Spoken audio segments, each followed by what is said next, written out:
뇌를 제대로 해독하기 위해서는 전신 해독이 반드시 같이 돼야 됩니다. 예를 들어서 대장에는 우리의 대뇌만큼 많은 신경계가 존재해 있고 대뇌와 똑같은 방식으로 신호 전달을 합니다. 그래서 독소가 장기를 손상시키면 면역과 염증 반응이 모두 그쪽으로 집중이 돼서 결국은 대뇌의 기능까지도 떨어지는 것이죠. 따라서 뇌를 제대로 해독하기 위해서는 몸에 쌓인 독소를 배출하고 그 근본 원인이 되는 음식, 스트레스 같은 것을 해결하지 않으면 안 되는 것입니다. 대장에 독소가 쌓이면 뇌 건강에 영향을 미친다. 자, 서재걸 원장님. 네. 뇌와 장 전혀 연관이 없을 것 같은데 참 이거 신기하네요. 네, 진짜 신기한 게 이제 우리 몸에서 탄소 영양분을 가장 많이 쓰는 기관이 두 군데인데 뇌가 25%, 장이 25%를 사용하고 있어요. 그러니까 우리 몸의 50%를 사용하는 기관이니까 굉장히 큰 기관이 될 수 있겠죠. 그래서 장에서 그 영양분을 충분히 못 쓰면 사실 우리 몸의 기능이 안 되는 것처럼 뇌도 마찬가지고요.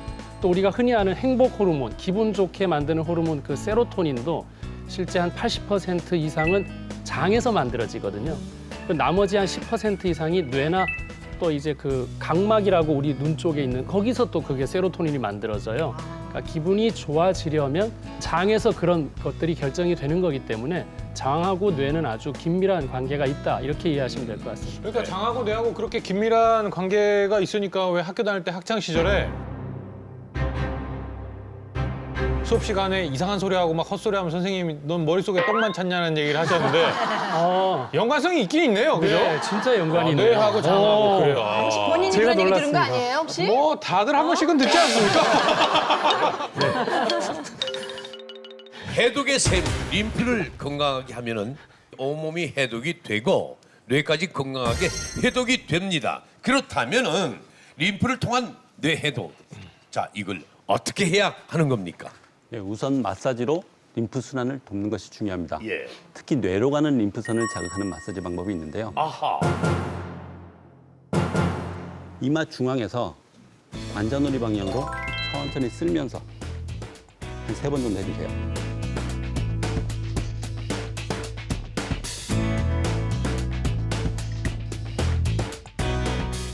그리고 관자놀이, 여길 태양의 앱이라고 하는데 손가락으로 살살 눌러서 5번 정도 돌려주시고요. 그리고 귀 뒤로 이렇게 천천히 내려옵니다. 그다음에 귀 뒷부분에 온폭 들어가는 부위 있죠. 여기서 또 한 5번 정도 돌려주시고요. 그다음에 쇄골까지 천천히 3번 정도 쓸어내립니다. 이렇게 하면 머리 쪽에서 내려오는 림프 순환이 굉장히 좋아집니다.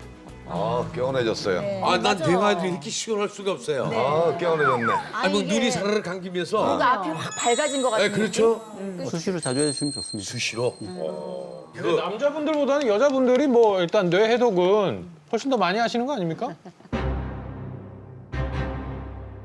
뭐 별꼴이야 뭐 이런 거 하면서 뭐 별꼴이야 뭐 이런 거 하면서 여자분들은 많이 자주 하시잖아요 이렇게. 예쁜 척할 때 하죠. 네네. 네, 지금 뭐 마사지하는 방법을 배워봤는데 사실 이제 요리를 하는 입장에서는 음식으로 예방을 하거나 고칠 수 있는 부분도 분명히 있다고 생각을 하거든요. 또 음식에서는 어떤 부분 또 신경을 써야 되나요? 아주 중요한 원칙이 있는데요. 무조건 지방을 안 먹는다고 좋은 것은 아닙니다. 아, 예. 예. 오히려 필수 지방산은 림프계를 깨끗하게도 하지만 체내에서 합성되지 않기 때문에 반드시 음식을 통해서 섭취를 해야 됩니다. 생선에 포함된 지방은 음식에 섞여 있는 다른 지방의 제거를 촉진시키고 피 속에 혈전이 생기는 것을 막는 효과가 있습니다. 그래서 주 2회 정도는 생선을 먹는 것이 바람직하고요.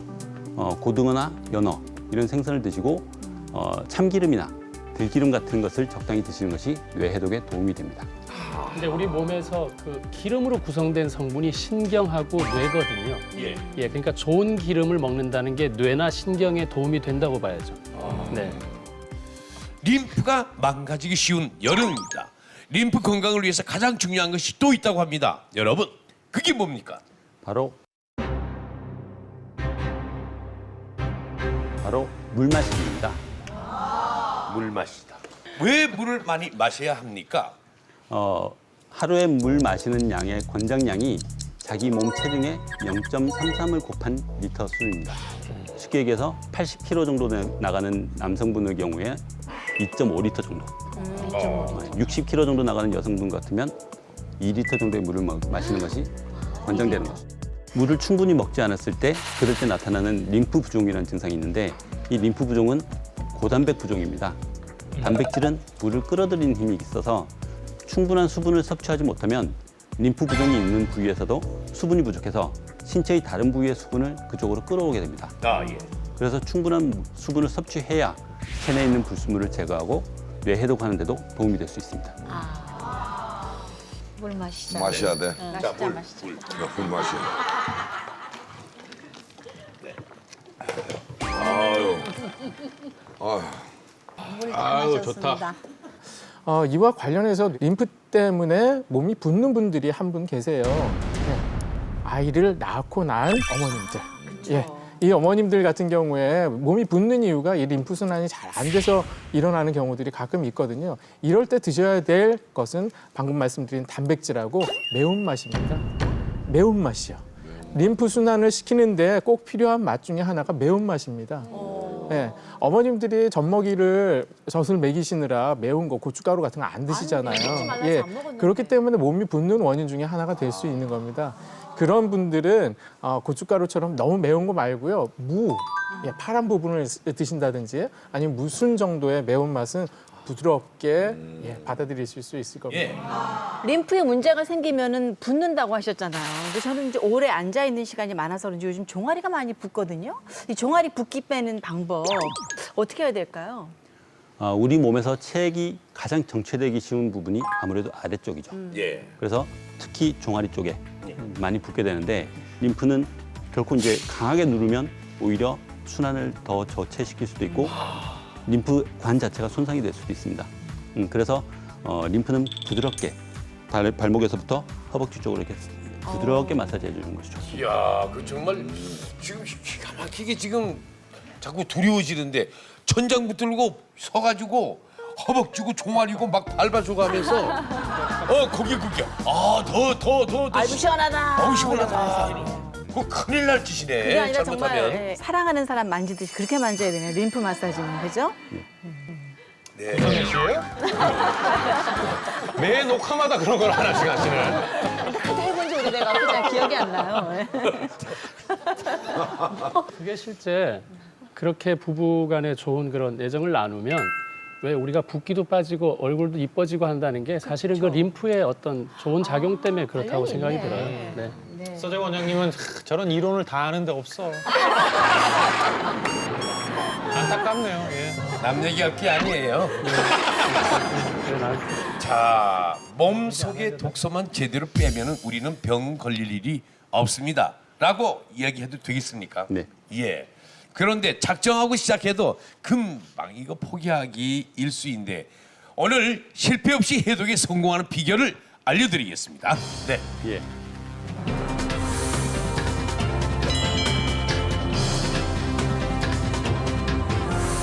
온몸을 되살아나게 하는 림프 뇌 해독.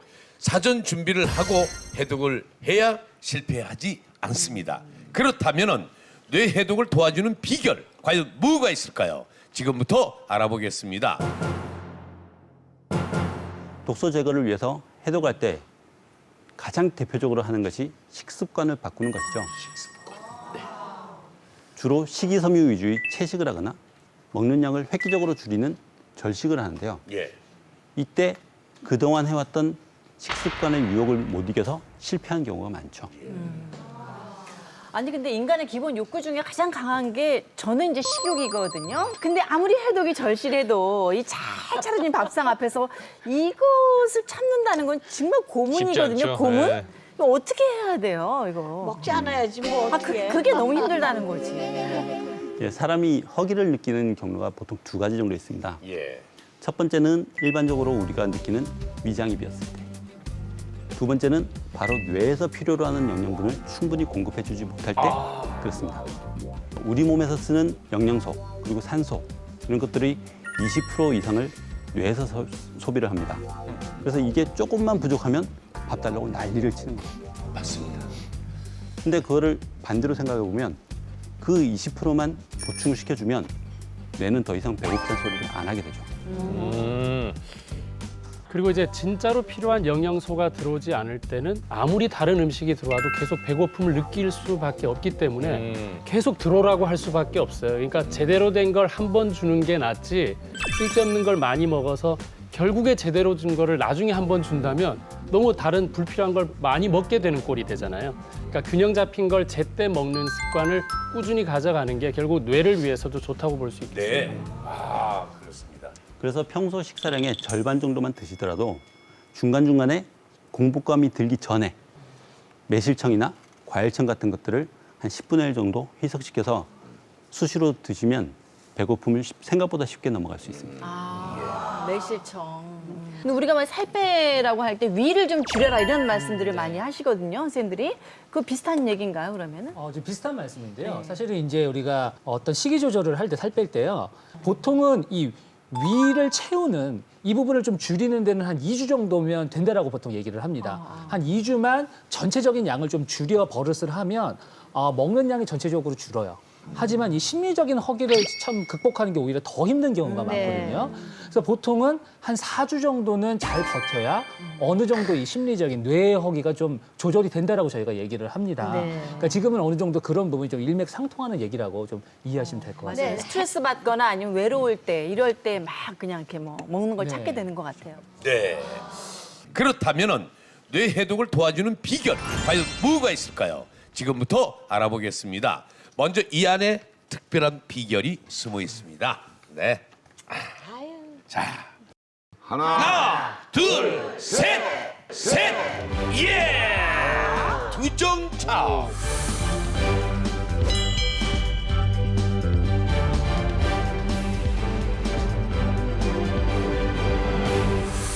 야, 듣도 보지 못한 두정차. 뭐죠? 이게 뭡니까? 예, 두정차는 머리를 정화시켜주는 차라고 이름을 붙여봤습니다. 머리 도자.